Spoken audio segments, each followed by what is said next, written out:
What's up, guys? The Ginger and the Bear. Guys, we are going to talk about a somewhat controversial topic that only seems to be controversial with Dana White and the rest of the fan base, and literally the fighters, everybody. And that is, should there be the creation of a 165-pound division in the UFC? Now, if you guys want the 165-pound division, make sure you like down below. If you don't want it, dislike it. Because I am curious if there are some people who don't want it. And have a good argument down in the comments. Yeah, really appreciate that. Pop off. Go off, kings and queens. Anyway, should there be a 165 division?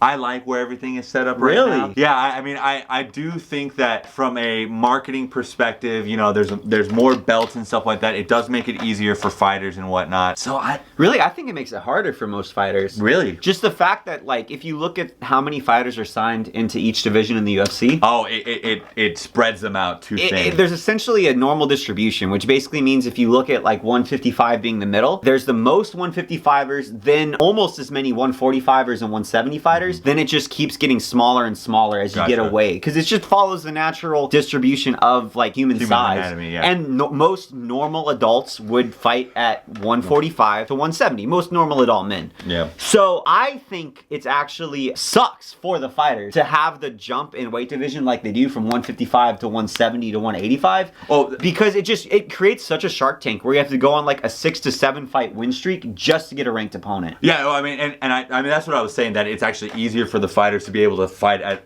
165. Oh, I thought the thing is that I think that it does kind of spread the field too much into the fact that, like, I feel like 165 would just take too much from 155 and it would take too much from 170. But 155 and 170 are basically 3 times the size of 205, of 125, of heavyweight. So I think you could spread it out across 155, 165. And this is a big other thing. People are like, oh, well, what are you going to do with welterweight? Bitch, you move it to 175. It was not that hard of a question. So you got 145, 55, 65, 75, 85. Sure. Boom. Now you have, like, true regimented weight classes that you can actually get more super fights for. It's better for fighters. It creates, like, 155 to 170 is the hardest jump in the sport. Right. We see this over and over again. There's so many in-betweener fighters. Like Conor McGregor, Covington, Jorge. Even almost half the roster Colby. on 170. Yeah. And a lot of 155ers, too, are like, arguably, like, even Khabib. I think Khabib would do really well at 165. Yeah.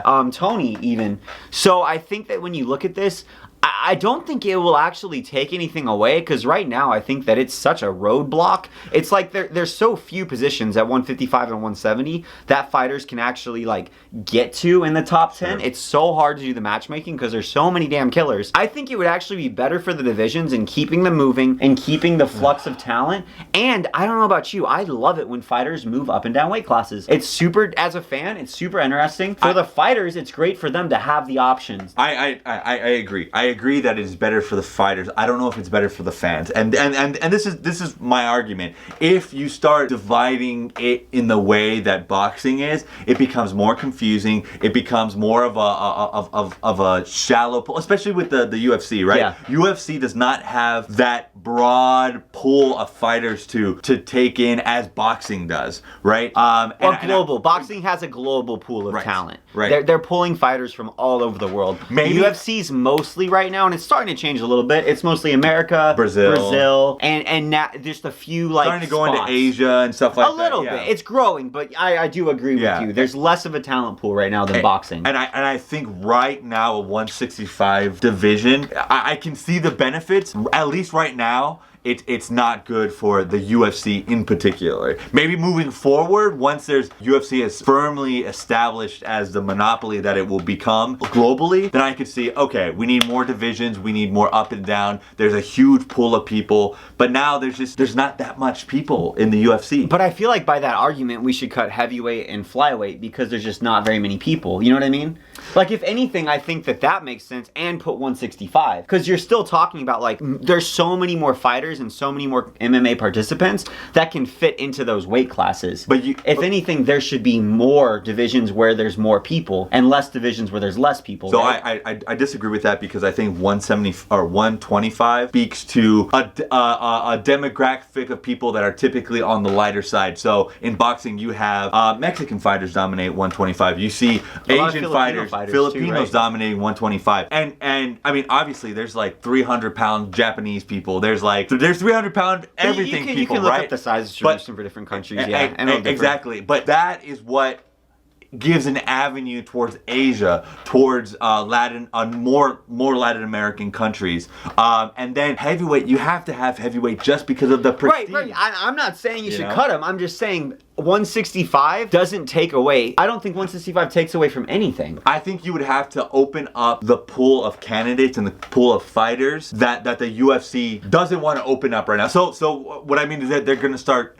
Not like dog shit fighters, but they're gonna let people into the UFC that don't deserve to be in the UFC, and it defeats I don't think they're gonna do that at all for 165. I don't know. They wouldn't do that at all, man. 165 would just have some elite 170 fighters move down, some elite 155s would move up. It would be, I think it's the perfect situation. But then it further amplifies the whole. It's just another belt to jumping down for, or jump weights for. Right now, like and that's arguably a bad thing right now for the UFC. Well, when you it first started. Yeah. When you first start it, right? But then the division, like, it might have to start with like a freak show super fight, right? But then the division's there, and then it's gonna keep on just growing and building. Well, that's why I'm saying in the future, maybe. But then that's what they'll always say. Sure. And that's why I'm saying I think that right now it's perfect. You've got a tailor-made matchup that will make a damn ton of money.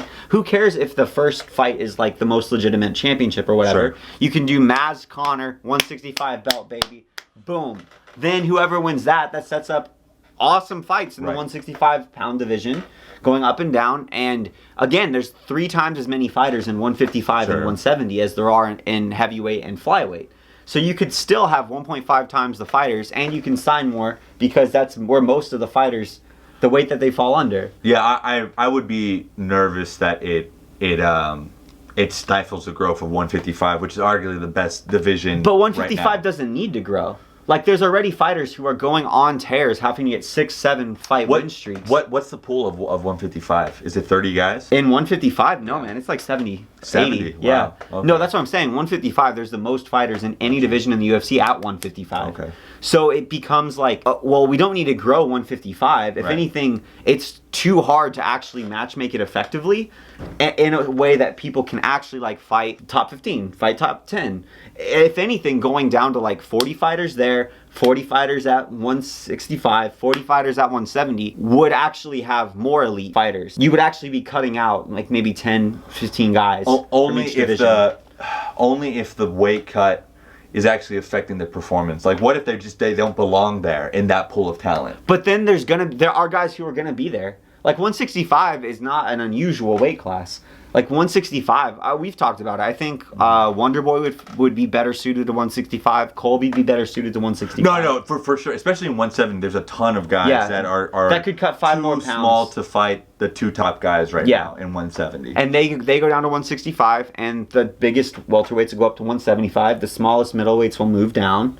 And I just think it creates a lot more parity, whereas this 15-pound jump, it's a super substantial amount of weight for a 155-pound fighter to go up to 170. And there's so many in-betweeners right now. Gotcha. It just does so much, and it creates better matchups. Because like I said, 145, and let's say it moves to 170, that creates 4 divisions where you have most of the human, or at least most of the American population that falls under that weight distribution. So you just get tons of talent that can come into those 4 divisions. It will be interesting to see what they do if they do. Because I'll agree with you that the Jorge Conor inaugural 165 division opening up makes sense. It makes a lot of sense. Make the silver BMF belt into a gold, right? Yeah, and it would be interesting. I just don't think it would be good for the sport right now. But we're going to keep going around in circles. Yeah. Tell us what you guys think down below. I would love a 165-pound division. That would be my dream. So Dana, please make it happen. This video will be the one that really tips it over the edge. So if it happens this year, you're welcome, guys. We got And if you disagree with me, eat my ass. All right, guys. Give us a like and subscribe and all that stuff. Love you guys. Take care. Bye.